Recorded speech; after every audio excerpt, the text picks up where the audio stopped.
तो ये कुछ इम्पॉर्टेंट प्रीवियस ईयर क्वेश्चंस हैं। इम्पॉर्टेंट मतलब ये पिछले साल क्वेश्चन पेपर में एक से ज़्यादा बार पूछे गए हैं। तो ये क्वेश्चन पेपर फ़िलहाल मुझे लास्ट 3 इयर्स के मिले हैं from the kinetic theory of gases.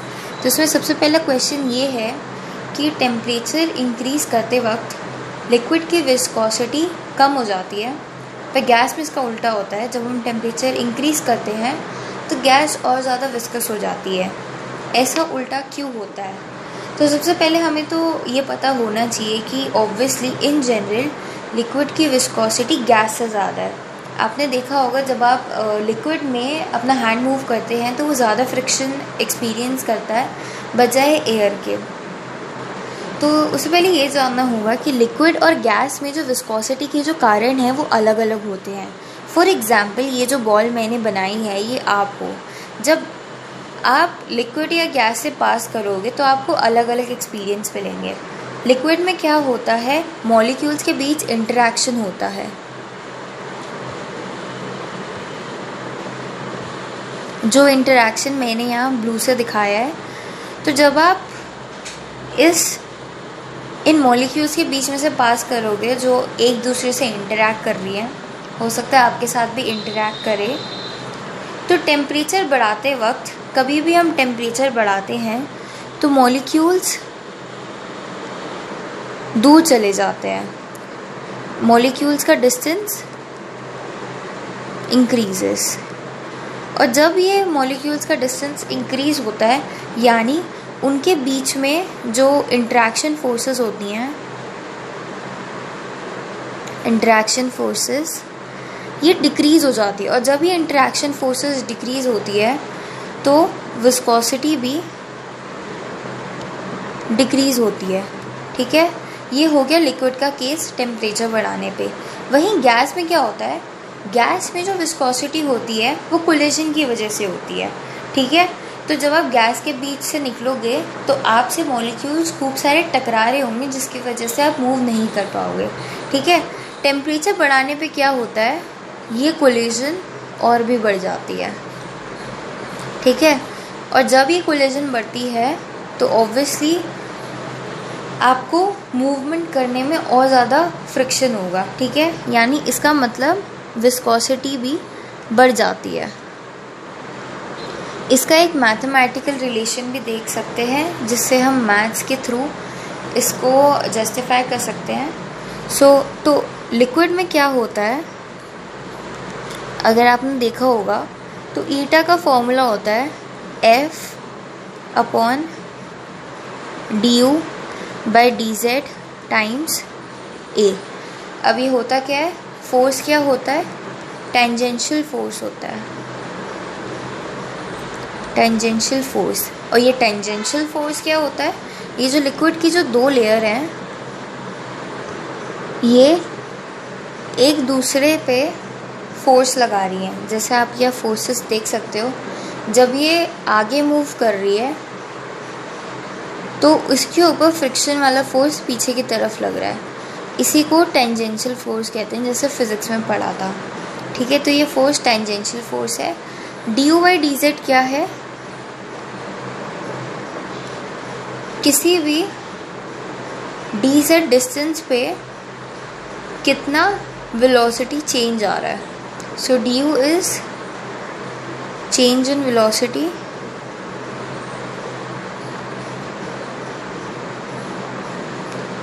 And dz is distance between 2 layers।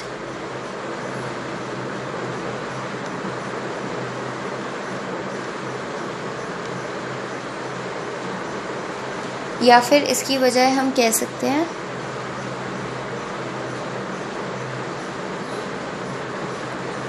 Distance between 2, ऊपर से नीचे को क्या कहते हैं, वर्टिकल पॉइंट ऑफ इंटरेस्ट। यानी ऊपर से नीचे या नीचे से ऊपर जाने में कितना वेलोसिटी का चेंज आ रहा है। तो जैसा आप देख सकते हैं बीच वाली लेयर बहुत ज़्यादा तेज़ मूव कर रही है वहीं ऊपर वाली लेयर धीमे मूव कर रही है। तो इन दोनों के बीच जो वेलोसिटी डिफरेंस है इसी को वेलोसिटी ग्रेडियंट कहते हैं, ठीक है। एंड एरिया क्या है, ए क्या है, एरिया ऑफ लेयर्स, ठीक है। ये थोड़ी गैस के केस में क्या होता है कि इसका मैथमेटिकल रिलेशन ये है जो शायद हमारे सिलेबस में नहीं है, बट एक अंडरस्टैंडिंग के लिए मैं बता रही हूँ कि mt/12 upon π3/2 times sigma square, जिसमें k होता है बोल्ट्जमैन कांस्टेंट,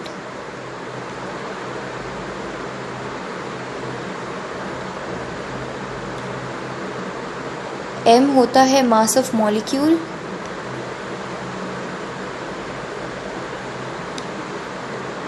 पाई तो मतलब वही 3.14 वाला पाई वही होता है, ठीक है। और सिग्मा होता है, हमने जो पढ़ा था, कोई भी मॉलिक्यूल जब कोलिजन कर रहे होते हैं तो उनके सेंटर्स के बीच का जो डिस्टेंस होता है, जो ज़्यादातर 2r के बराबर होता है, वो ही सिग्मा होता है, ठीक है। ये वाला रिलेशन अगर मैंने डिस्कवर किया, पेपर में पूछा गया या फिर सिलेबस में, तो मैं इसको दोबारा डिराइव कर दूंगी। But for the time being हमें यही ऑब्जर्व करना है कि eta is directly proportional to temperature का half in the case of ideal gas, ठीक है।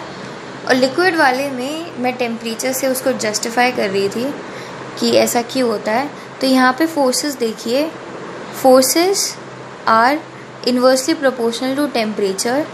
तो जब टेम्परेचर बढ़ता है, मॉलिक्यूल्स के बीच में डिस्टेंस बढ़ता है और उनके बीच का इंटरैक्टिव फोर्स भी कम होता है।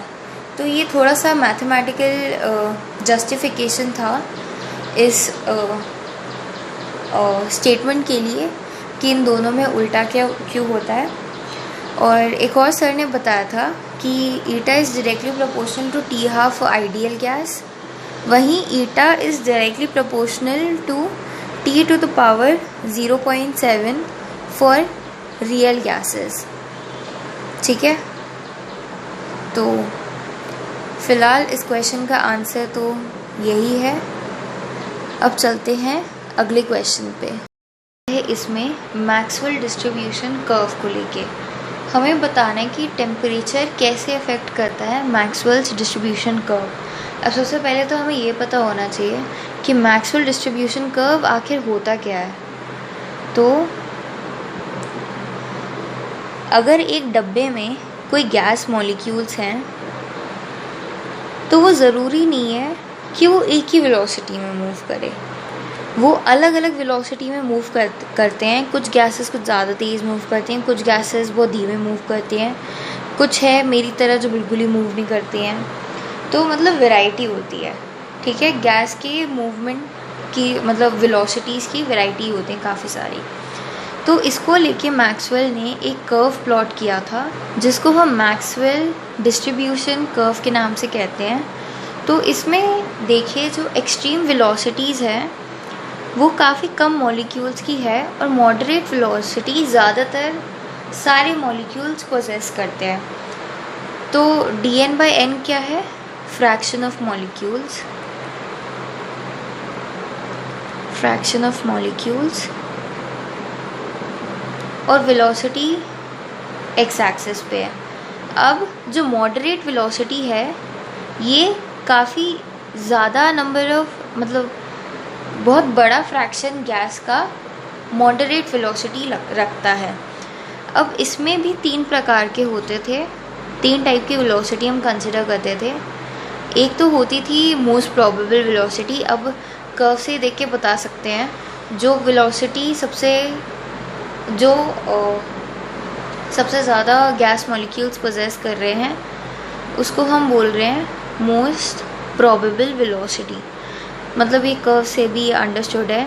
अगर क्योंकि इसमें देख सकते हैं मैक्सिमम नंबर ऑफ मॉलिक्यूल्स ये वेलोसिटी की वैल्यू पोजेस कर रहे हैं, तो ये है मोस्ट प्रोबेबल वेलोसिटी, ठीक है। उसके थोड़ी सी बड़ी है एवरेज वेलोसिटी, ये है एवरेज वेलोसिटी।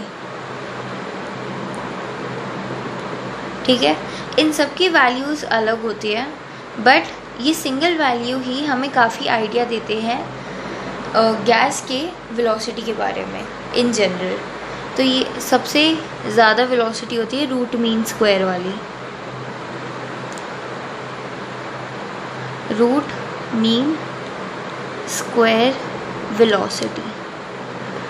इसको हम राम की तरह याद रख सकते हैं, जय श्री राम। ठीक है, सबसे ज़्यादा होती है रूट मीन स्क्वायर, फिर उसके बाद आती है एवरेज, और फिर आती है सबसे कम होती है मोस्ट प्रोबेबल वेलोसिटी। और ये जो एरिया ऑफ कर्व होता है ना, एरिया ऑफ कर्व बराबर होता है नंबर ऑफ पार्टिकल्स के।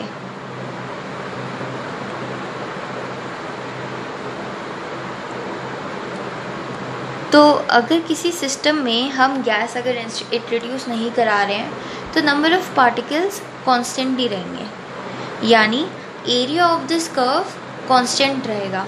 होता क्या है, जब हम टेम्परेचर इंक्रीज़ कर रहे होते हैं तो फॉर एग्ज़ाम्पल लो टेम्परेचर पे गैस की ऑन एवरेज मिनिमम वेलोसिटी रहेगी, तो ये कर्व कुछ ऐसा दिखेगा।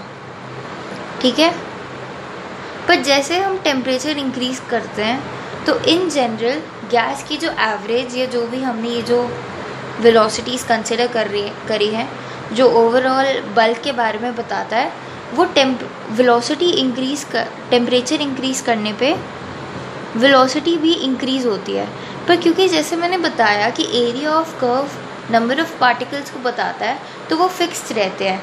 तो अगर एरिया को फिक्स्ड रखने के लिए अगर हम वेलोसिटी इंक्रीज़ करेंगे तो जो इसकी पीक है वो कम होती जाएगी, यानी वो कुछ ऐसा दिखेगा। इन दोनों की एरिया सेम है। तो जैसे मैं टेम्परेचर इंक्रीज़ कर रही हूँ, मेरी डाइवर्सिटी ऑफ वेलोसिटीज़ काफ़ी ज़्यादा बढ़ती जा रही है। तो यही इफ़ेक्ट होता है टेम्परेचर का ऑन मैक्सवेल्स डिस्ट्रीब्यूशन कर्व।